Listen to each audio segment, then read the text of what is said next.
এবারের ছোট্ট ছুটিতে ঘুরে আসতে পারেন ধানবাদ। এটি ঝাড়খণ্ড রাজ্যে অবস্থিত। কলকাতা থেকে আমাদের গাড়ি করে যেতে সময় লেগেছিল 4 ঘন্টা মতো। এখানে আমরা ছিলাম 2 রাত এবং 3 দিনের জন্য। এই স্বল্প সময়েই চারিদিকের জায়গাগুলি বেশ ভালোভাবে ঘুরে নিতে পেরেছি। ধানবাদ ভারতবর্ষের কোল ক্যাপিটাল হিসেবে পরিচিত হলেও শহরটির বৈশিষ্ট্য হলো এর বিশেষ কিছু জায়গাগুলি বেশ শান্ত এবং মনোরম। সবুজ বনানী, অজস্র জলপ্রপাত, উশ্রী, ভাটিন্ডা ইত্যাদি, তোপচাঁচি লেক, বরাকর নদীর উপত্যকা এবং এরকম অসংখ্য মণিমুক্ত ছড়ানো রয়েছে এই শহরের আনাচে কানাচে। প্রাকৃতিক সৌন্দর্যে ভরপুর, তাই ধানবাদ শহর প্রত্যেককে মুগ্ধ করবে। বর্তমান ব্যস্ততায় ভরা জীবনে আমরা এমন একটি ট্রিপ খুঁজি যেটি আমরা খুব সহজেই কমপ্লিট করে ফেলা যায়, মাত্র 1 দিনে চলে যাওয়া যায় এবং যেখানে একই সঙ্গে মন ভালো করার জন্য পাওয়া যাবে পাহাড়, ঝর্ণা এবং লেক। ধানবাদ হলো এরকমই আশ্চর্য একটি জায়গা যেখানে মন ভালো করার এই সবগুলি উপাদান একসঙ্গে খুঁজে পাওয়া যায়।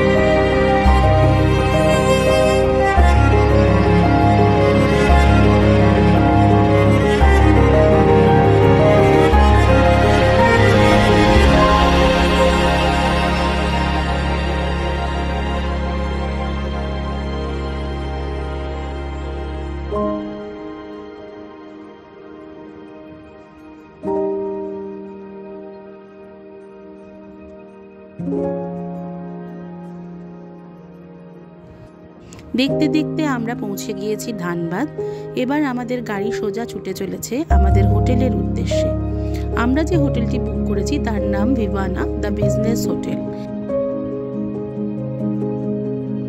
ধানবাদে যে কটি সুন্দর থাকার জায়গা রয়েছে তার মধ্যে এই হোটেলটি অন্যতম। হোটেল দ্য গ্র্যান্ড মিরাজ, যেটি র্যাডিসন গ্রুপের একটি হোটেল। এছাড়াও Wedlock Greens and Hotels, Hotel Skylark ইত্যাদি ধানবাদে বেশ থাকার ভালো কটি অপশন। আমাদের গাড়ি ইতিমধ্যে পৌঁছে গিয়েছে। এখানে আমরা অপেক্ষা করছি চেক ইন করবার জন্যে। এটি আমাদের হোটেল। এটি একটি 3 স্টার ক্যাটাগরির হোটেল এবং এর ভাড়া বিভিন্ন সময়ে সিজন অনুযায়ী ওঠানামা করে। তবে ধরে নেওয়া যায় এই হোটেলটির ভাড়া আনুমানিক 4000 থেকে 4500 টাকা মতো প্রতি রাত। সেই অনুযায়ী হোটেলের ব্যবস্থাপনা মোটামুটি ভালো। যেহেতু এটি একটি 3 স্টার ক্যাটাগরির হোটেল, তাই এখানকার পরিষেবা বেশ ভালো ছিল। আর পরিষেবা অনুযায়ী এবং রেটিং অনুযায়ী যা দেখা যায়, এটি অনেকে বলে থাকেন 5 স্টার ক্যাটাগরির পরিষেবা দেয়। এখানকার খাওয়া দাওয়া, সার্ভিস, রুমের পরিষ্কার পরিচ্ছন্নতা এবং রুমের যে সাইজ সেগুলো অনুযায়ী খুব ভালোই বলা চলে। আমরা যে রুমটিতে ছিলাম সেটি ছিল প্রিমিয়াম এক্সিকিউটিভ রুম, যেটি এদের সর্বোচ্চ ক্যাটাগরির রুম। তাকে এদের এখানে নাম দেওয়া হয়েছে কাবানা রুম। পুরো হোটেলটিতে মোট 2টি কাবানা রুম রয়েছে, যেটিতে একটিতে আমি, আমার হাজব্যান্ড এবং আমার কন্যা ছিলাম এবং অপরটিতে আমার বোন এবং ভগ্নিপতি ছিলেন। রুমই অত্যন্ত বড় এবং পরিচ্ছন্ন ছিল।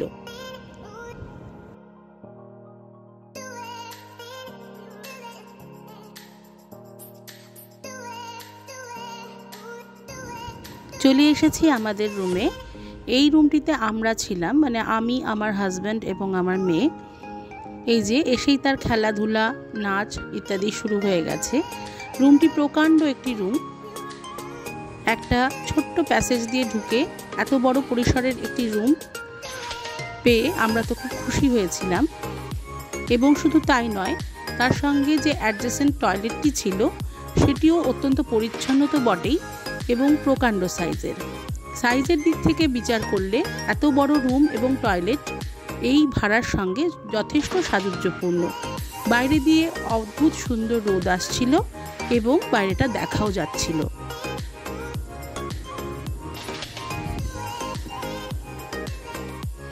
রুমে দাঁড়িয়ে বেশ কিছু সুন্দর মুহূর্তের ছবি আমরা তুলে রাখলাম। এই যে গিয়েই একটু ফ্রেশ হয়ে রেডি হয়ে নিয়েছি, সবাই মিলে একটি সাইট সিইংয়ে যাব বলে। ধানবাদে একটি খুব ভালো মন্দির আছে, রামরাজ মন্দির, যেটি সকলেই দেখে থাকেন। সেখানেই যাবার জন্য রেডি হয়েছি। বেরিয়ে পড়েছি গাড়ি নিয়ে আবার রামরাজ মন্দিরের উদ্দেশ্যে। তবে পথ অনেকটাই দূর, তাই যেতে যেতে আমাদের সন্ধে নামলো। তবে ভালোই হলো, যেহেতু সামনেই দীপাবলি, তাই পুরো মন্দিরটি অপূর্ব এক আলোকসজ্জায় সজ্জিত ছিল, চারিদিক ঝলমল করছে। সেই সময় ঠাকুরের ভোগ হচ্ছিল, সেই জন্য পর্দা টানা ছিল। আমরা খানিকক্ষণ মন্দির প্রাঙ্গণে ঘোরাঘুরি করলাম। আমার মেয়ে খেলা করছিল এবং ওর মাসি আর মেসোর সঙ্গে অনেক মজা করছিল। এত আলো আর এত বড় মন্দির চত্বর দেখে সব বাচ্চাদেরই খুব ভালো লাগার কথা, সেও তার ব্যতিক্রম নয়। এরপর একটা নির্দিষ্ট সময় আমরা আবার সবাই দেববিগ্রহের সামনে একত্রিত হলাম এবং যথাসময়ে পর্দা খুলে ঈশ্বর দর্শন দিলেন।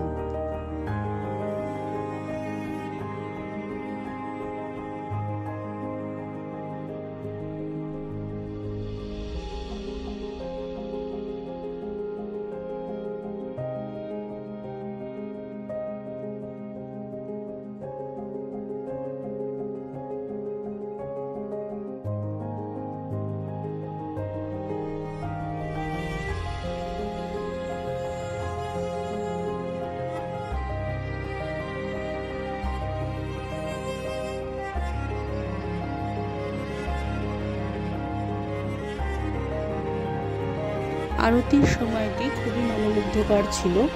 মঙ্গল আরতি হবার পরে আমরা আশেপাশে 2-3টি আরও মন্দির, যেমন শিব এবং পার্বতীর মন্দির, গণেশের মন্দির এবং রাধাকৃষ্ণের মন্দির, এগুলিও দর্শন করলাম, যেগুলি তার সঙ্গেই তৈরি করা হয়েছিল। 4 জনেই পুজো দিয়ে নিয়েছি। পুজো দেওয়ার পরে আমাদের মাথায় এরকম তিলক কেটে দেওয়া হয়েছে।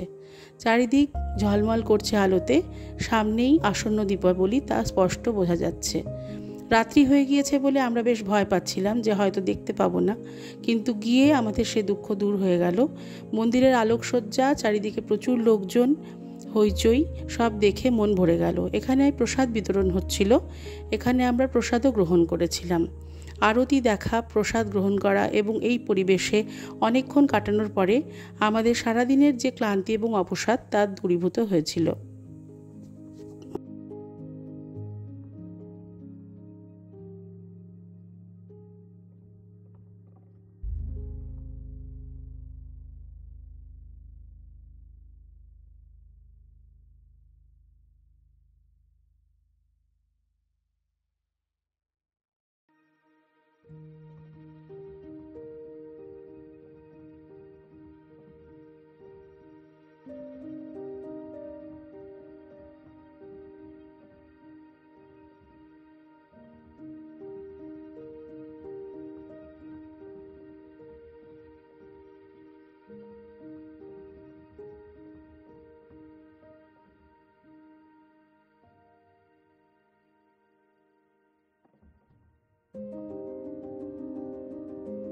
সারাদিন ড্রাইভিং করে এবং সারাদিন আমরা জার্নি করার পরেও 2 জন ক্লান্ত হয়নি। এক হলো আমার মেয়ে আর এক হলো আমার ভগ্নিপতি। এবং আমার বোন ভগ্নিপতিকে পেয়ে সে এতটাই আনন্দে আত্মহারা যে তাদের সঙ্গে হোটেলে ফেরা মাত্র আবার খেলা আরম্ভ করে দিয়েছে। এখানে বলে রাখা ভালো, ফেরার সময় আমরা একটি দোকানে ঢুকেছিলাম খেতে, যেটির ভিডিও করা হয়নি। সেটা আমরা জিপসি বং নামক যে বিখ্যাত ফুড ব্লগিং চ্যানেলটি রয়েছে শুভ্র ব্যানার্জি মহাশয়ের, সেটি দেখেই অনুপ্রাণিত হয়ে গিয়েছিলাম। সেটি হলো বিখ্যাত তিওয়ারির গলি হোটেল, যেখানে মাটন কারি এবং ভাত খেয়েছিলাম, যা অত্যন্ত সুস্বাদু ছিল। এটা যে কেন এত পপুলার আর এত বিখ্যাত সেটা ওখানে খাবার পরেই আপনারা বুঝতে পারবেন। তাই যদি কখনো ধানবাদে যান তখন তিওয়ারি গলি হোটেল বলে যে সাধারণ দেখতে অথচ অসাধারণ মানের খাবার পরিবেশন করে হোটেলটি, সেটিতে অবশ্যই একবার খাবারটি খেয়ে দেখবেন। তো এখানে হোটেলে ফিরে খেলাধুলো চলছে। আমি এবং আমার হাজবেন্ড দুজনেই ক্লান্ত হয়ে গিয়েছি, বসে আছি, তবে আমাদেরকে প্রয়োজন হচ্ছে না, কারণ সে মাসি মেশোর সঙ্গেই খেলে বেড়াচ্ছে।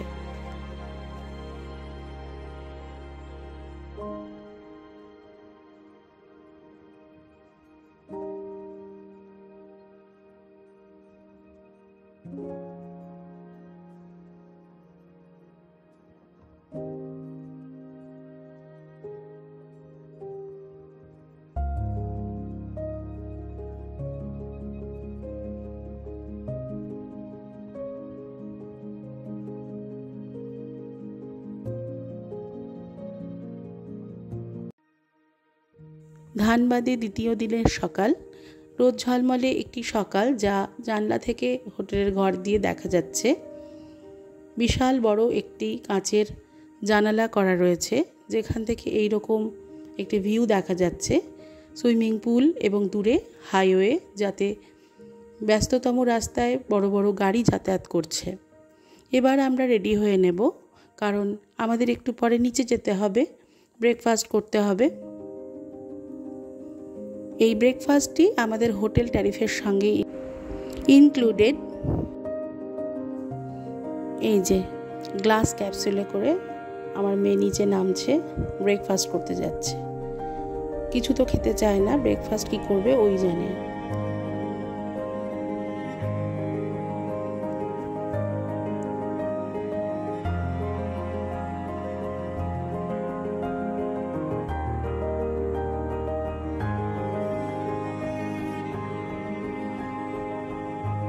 এখানে ওর বাবা আর ও চলল রেস্টুরেন্টের পথে।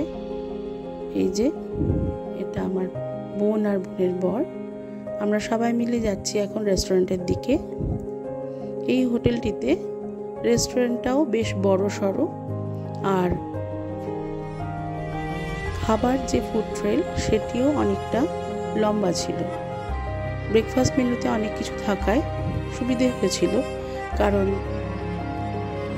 এটা খাবে বা ওটা খাবে না, তার মধ্যে অনেক অপশন থাকলে সুবিধে হয়। এই যে আমরা ঢুকছি রেস্টুরেন্টে।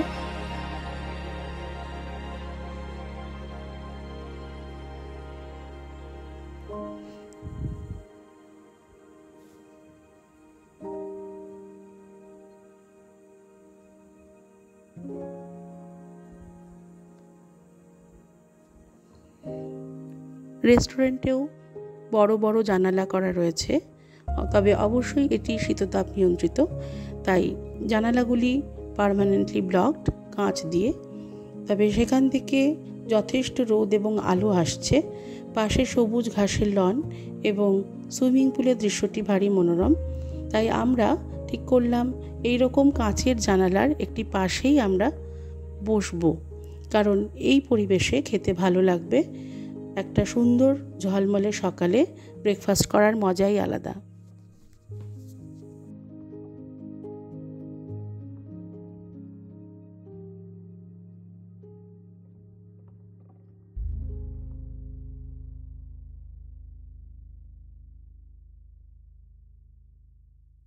এই যে খাবার পরে আবার শুরু হয়ে গিয়েছে আর এক প্রস্ত খেলাধুলা। তবে খেলাধুলো করলে হবে না, এখন আবার ঘরে গিয়ে স্নান টান করে রেডি হয়ে নিতে হবে, কারণ আজকে আমাদের সাইট সিইংয়ের প্রথম দিন। আজকেই আমরা বেশিরভাগ মূল আকর্ষণ যেগুলি দেখার সেগুলো দেখে ফেলব। বেরিয়ে পড়েছি। এবার আমাদের গন্তব্য উশ্রী নদীর ঝর্ণা। সহজ পাঠে পড়েছিলাম ছোটোবেলায়, উশ্রী নদীর ঝর্ণা দেখতে যাব। তো ঝর্ণা দেখতে চলেছি, কিন্তু বৃষ্টি ততটা নেই। এর আগের সপ্তাহে ধানবাদে প্রচুর বৃষ্টি হয়ে গিয়েছে, তাই আশা করছি ভালো একটি জলপ্রপাত দেখতে পাবো। জল প্রচুর আছে নদীতে। এবার সকলে মিলে চললাম সেই জলপ্রপাতের উদ্দেশ্যে।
এই যে ঢুকে গেলাম উশ্রী জলপ্রপাতের কাছাকাছি।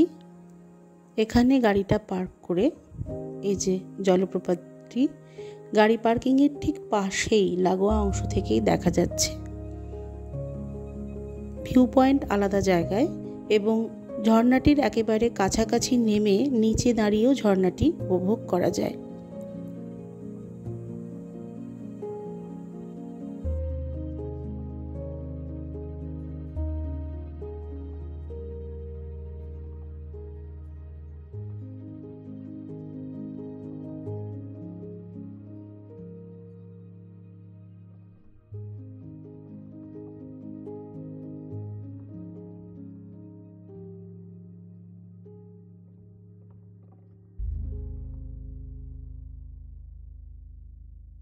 জলপ্রপাতের ধারগুলি যেহেতু বড় বড় অনেক এবড়োখেবড়ো পাথর থাকে, সেহেতু সবচেয়ে বেশি চ্যালেঞ্জিং ছিল এই ছোট্ট পুচকিকে নিয়ে সেখানে যাওয়া এবং নামা।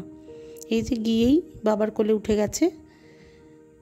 উশ্রী জলপ্রপাতে প্রথম গিয়ে যেটা চোখে পড়ল, পাশ থেকে যে ছবিটি আপনারা দেখতে পাচ্ছেন সেটি সহজ পাঠ বইয়েও এমন করেই আঁকা রয়েছে। একটু মিলিয়ে দেখলেই বুঝতে পারবেন।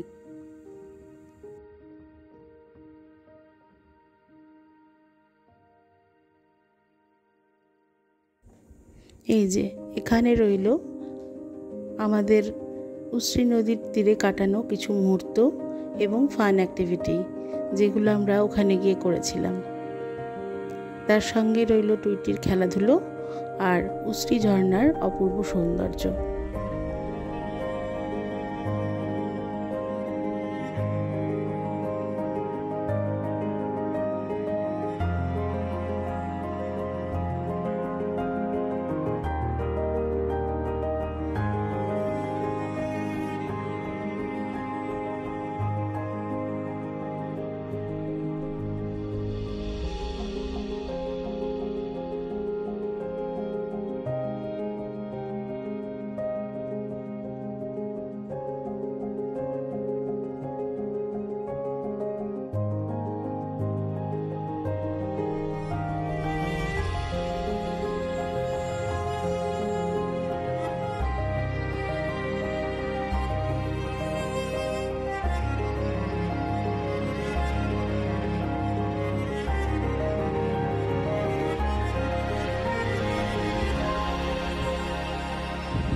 উশ্রী নদীর ঝর্ণাটি গিরিডির দিকে এবং এরপরে আমরা যেখানে যাব অর্থাৎ ভাটিন্ডা ফলস, সেটি সম্পূর্ণ বিপরীত মুখে।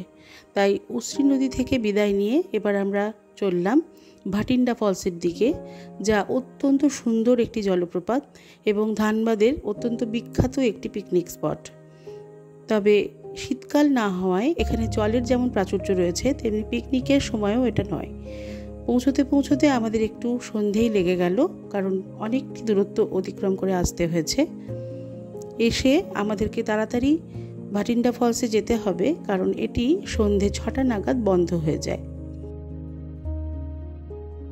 সন্ধে 6টা পর্যন্ত খোলা, এটা মাথায় রেখে আসবেন।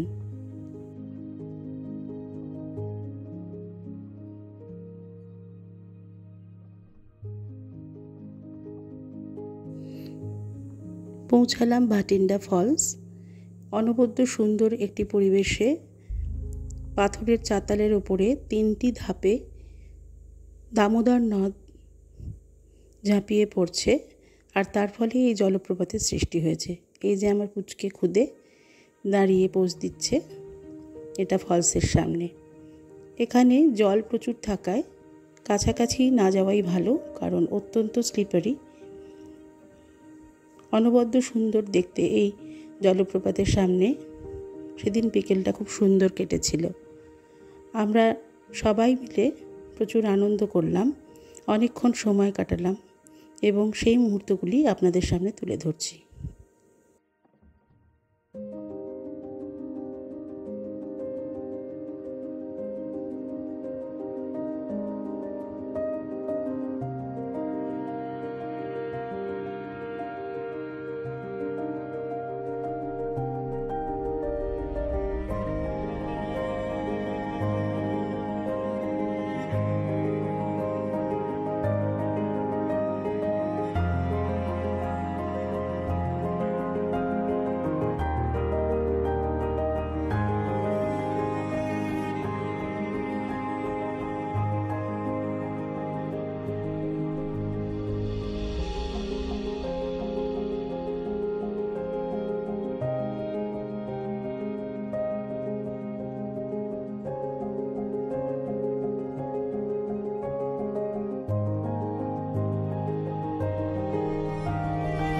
অপূর্ব সুন্দর একটি সন্ধ্যাবেলা কাটিয়ে সন্ধে নামার মুখে মুখে ফিরে এলাম আমাদের হোটেলে। আমরা পাঞ্জাব সুইটস বলে যে বিখ্যাত দোকানটি আছে সেখানে অত্যন্ত প্রসিদ্ধ রসমালাই পাওয়া যায়, সেটিও ইউটিউব ভিডিও দেখে জেনে খেতে গিয়েছিলাম। তবে তার ভিডিও করা নেই, অত্যন্ত ক্লান্ত হয়ে পড়েছিলাম। তাই তার পরের দিন সকালে আমাদের ফেরা এবং অবশ্যই তোপচাঁচি লেক দেখা বাকি বলে আমরা পরের গন্তব্য তোপচাঁচি লেকের উদ্দেশ্যে রওনা দিলাম। এই যে আমাদের গাড়ি তোপচাঁচি লেকের আশেপাশে ঘুরছে। এখানে একটি নির্দিষ্ট স্থানে দাঁড়িয়ে তার সৌন্দর্য উপভোগ করে আমরা আবার পাড়ি দিয়েছিলাম বাড়ির পথে। বাড়ি ফেরার পথে অবশ্যই চেখে নিয়েছিলাম বিহারের বিখ্যাত চম্পারন মটন এবং তারপরে ফিরে এসেছিলাম কলকাতা। এই ছিল ধানবাদ সফর। আশা করি আপনাদের সবার ভালো লেগেছে। ভালো লাগলে আমার চ্যানেলটি সাবস্ক্রাইব করবেন, ভিডিওটি শেয়ার করবেন এবং অবশ্যই লাইক করবেন। ধন্যবাদ।